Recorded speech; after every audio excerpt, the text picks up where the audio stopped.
Welcome to remedy classes. मैं नवी सक्सेना आपका स्वागत करता हूं। जैसा कि आप जानते हैं कि अभी हमारी सीरीज चल रही है एडवांस इंग्लिश स्ट्रक्चर, ठीक है, जिसमें हम डेली लाइफ में हिंदी में जो सेंटेंसेस यूज करते हैं आम बोलचाल के अंदर, उसको हम आसानी से इंग्लिश में किस तरह से ट्रांसलेट कर सकते हैं, इसके बारे में हम अभी ये क्लास चला रहे हैं। ठीक है, तो इसमें हम जो है हिंदी के सेंटेंसेस को इंग्लिश में ट्रांसलेट करेंगे, जिसमें हम जो है एडवांस इंग्लिश स्ट्रक्चर की हेल्प लेंगे। ठीक है, तो इसके थ्रू क्या होता है कि इंग्लिश में सेंटेंस को बोलना लिखना काफी आसान हो जाता है। ठीक है ना। तो पिछली जो दो क्लासेस हमारी रही हैं, पार्ट 1 और पार्ट सेकंड जो रहा है, उसमें हमने जो सेंटेंस हमने किए वो थे जोर देकर कहे जाने वाले सेंटेंसेस, यानी कि जिसमें हम किसी बात पर जोर देते हैं। ठीक है, एक उस पे एम्फेसिस रहता है। ठीक है, जिसको हम कहते हैं एम्फेटिक सेंटेंसेस। तो उसी की सीरीज में ही ये भी आज की क्लास होने वाली है। तो आज देखते हैं कि किस तरह के सेंटेंसेस हमारे सामने आने वाले हैं। ठीक है, शुरू करते हैं। सेंटेंस है, मैं ही तो हूं, मोहन ही तो है, वे ही तो हैं, राधा ही तो है। ठीक है, तो इसमें आप ये देख रहे हैं कि इसमें ही तो, ठीक है, ये ही तो, ही तो, ही तो, ठीक है। तो यहां पर जो है हम इस बात पर जोर दे रहे हैं कि कौन है, मैं ही तो हूं, मोहन ही तो है, वे ही तो हैं। ठीक है, तो इस पे क्या है, एक प्रेशर है। ठीक है, तो अब ऐसे सेंटेंसेस को हम इंग्लिश में किस तरीके से बोलेंगे। ठीक है ना। तो मैंने आपको जैसे पिछली क्लास में भी कहा था कि हमें इसमें जो है इंग्लिश की जो ग्रामर्स के जो रूल्स होते हैं, ज्यादा उसकी गहराई में जाने की जरूरत तो नहीं है। हम ये सिंपल सिंपल जो सेंटेंसेस हैं उनको स्ट्रक्चर के थ्रू हम सीखने वाले हैं। ठीक है, तो अब इसके लिए क्या स्ट्रक्चर रहेगा, ठीक है, कैसा रहेगा उसको हम देखते हैं।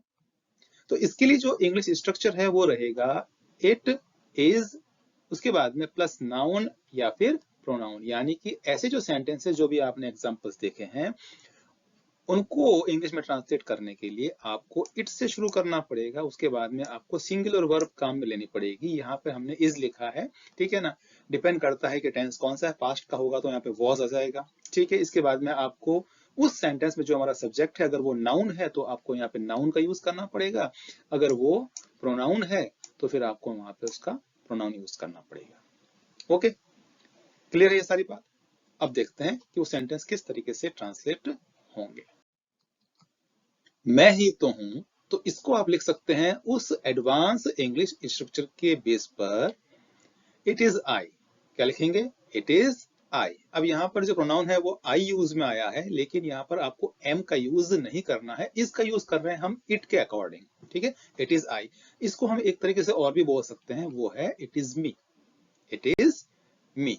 ठीक है, अगला सेंटेंस, वे ही तो है। ठीक है, इट इज दे, वे यानी दे, इट इज दे, या फिर इसको हम कह सकते हैं it is them, it is them. ठीक है, अगला सेंटेंस, मोहन ही तो है, इट इज मोहन। अब इसको हम केवल एक तरीके से लिख पाएंगे, बिकॉज यहां पर मोहन जो है वो एक नाउन है, तो हम उसको एज इट इज यहां पर लिख देंगे, इट इज मोहन। ठीक है, आपको इसमें इसको और कुछ चेंज करने की जरूरत नहीं है। ठीक है ना। वह अनिल ही तो है, इट इज अनिल। ठीक है, अब देखने में सेंटेंस जो है काफी ऐसा लग रहा था कि क्या होना चाहिए इसकी इंग्लिश, लेकिन इसकी इंग्लिश जो है वो बिल्कुल इजी है according to the advance English structure. ठीक है, काफी आसान है ये बिल्कुल। हम ही तो हैं, इट इज वी या इट इज अस। बिकॉज हम यानी वी एक प्रोनाउन है, तो उसको हम इट इज वी भी लिख सकते हैं और इट इज अस भी लिख सकते हैं। ठीक है, वी जो है इसका सब्जेक्ट फॉर्म है और अस जो है इसका ऑब्जेक्ट फॉर्म है। प्रोनाउंस के बारे में मैंने जो है एक वीडियो बना रखा है, अगर आपने उसको नहीं देखा है तो उसमें जो है आप अलग अलग तरह के जो प्रोनाउंस हैं उनको किस तरीके से यूज करते हैं वो भी मैंने उसमें आपको समझाया है, सिखाया है, बताया है। ठीक है, तो आप चैनल पर जाइए, वहां पर प्लेलिस्ट है इंग्लिश ग्रामर की, वहां पर आपको वो वीडियो मिल जाएंगे। ठीक है, और साथ साथ में आप जो है टेंस के जो वीडियोस हैं वो भी देख सकते हैं। ठीक है, मेरा भाई ही तो है, it is my brother, it is my brother. ठीक है, तो इस तरीके से आप देख रहे हैं कि एडवांस इंग्लिश स्ट्रक्चर के बेस पर हम इसको किस तरीके से इजीली ट्रांसलेट कर सकते हैं। ओके, तुम ही तो हो, तुम ही तो हो, इट इज यू।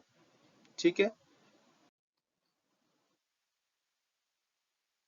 तो अब हमने इस पूरे टॉपिक में हमने क्या क्या बातें सीखी हैं उसको एक बार हम रिमाइंड कर लेते हैं। तो उसके लिए हमारे फाइनल जो कीवर्ड्स हैं वो हमारे क्या हैं, ठीक है, जिसको हमें ध्यान रखना है। ठीक है, पहली बात ये है कि सेंटेंस को इट से शुरू करना है आपको। ठीक है, जो इस तरीके के आप सेंटेंस बोल रहे हैं, मैं ही तो हूँ, वो ही तो है, अनिल ही तो है, ठीक है, इट से शुरू करना है। उसके बाद में आपको उसके साथ में सिंगुलर वर्ब का यूज करना है, या तो इज का यूज करेंगे या वॉज का यूज करेंगे, ये डिपेंड करता है कि वो सेंटेंस कौन से टेंस का है। ओके, अब जो प्रोनाउन अगर आप यूज कर रहे हैं तो उसका आप सब्जेक्ट या ऑब्जेक्ट फॉर्म कोई भी यूज कर सकते हैं। ठीक है, आप जिस तरीके से भी बोलना चाहें, ठीक है ना, इट इज ही या it is him, it is I या इट इज मी। ठीक है, तो सब्जेक्ट और ऑब्जेक्ट दोनों में से कोई भी फॉर्म का हम यूज कर सकते हैं। ठीक है, तो इस तरीके से ये हमने देखा कि काफी आसान है। ठीक है, तो ये अभी एक हमारी जो एडवांस इंग्लिश स्ट्रक्चर है उसकी काफी लंबी सीरीज चलने वाली है, और इसमें हम अलग अलग तरीके के जो सेंटेंसेस हैं उसको हम सीखेंगे। ठीक है, उनके मूड क्या है वो अलग अलग होंगे। यहाँ पर अभी हम देख रहे हैं कि हम किसी बात पर जोर दे रहे हैं। ठीक है, हो सकता है कि वो किसी वर्ब के ऊपर यानी क्रिया के ऊपर जोर देना हो, या किसी सब्जेक्ट के ऊपर जोर देना हो। ठीक है, लेकिन हम उस पर प्रेशर दे रहे हैं, तो ये एम्फेटिक सेंटेंसेस हैं। ठीक है, नाम से भी हमें कोई मतलब नहीं है, लेकिन किस तरीके से हम उसको ट्रांसलेट करेंगे या बोलेंगे ये हमें सीखना है। ठीक है, तो होप आपको ये चीज समझ में आई होगी। अगर आपको ये वीडियो पसंद आता है, पढ़ाने का तरीका अच्छा लगता है, तो प्लीज चैनल को लाइक कीजिए, शेयर कीजिए और सब्सक्राइब तो जरूर कीजिए। Remedial classes by Naveen Saxena. Okay, जाइए नहीं, stay connected with remedial classes by Naveen Saxena. मिलते हैं अगले वीडियो में। Thank you very much.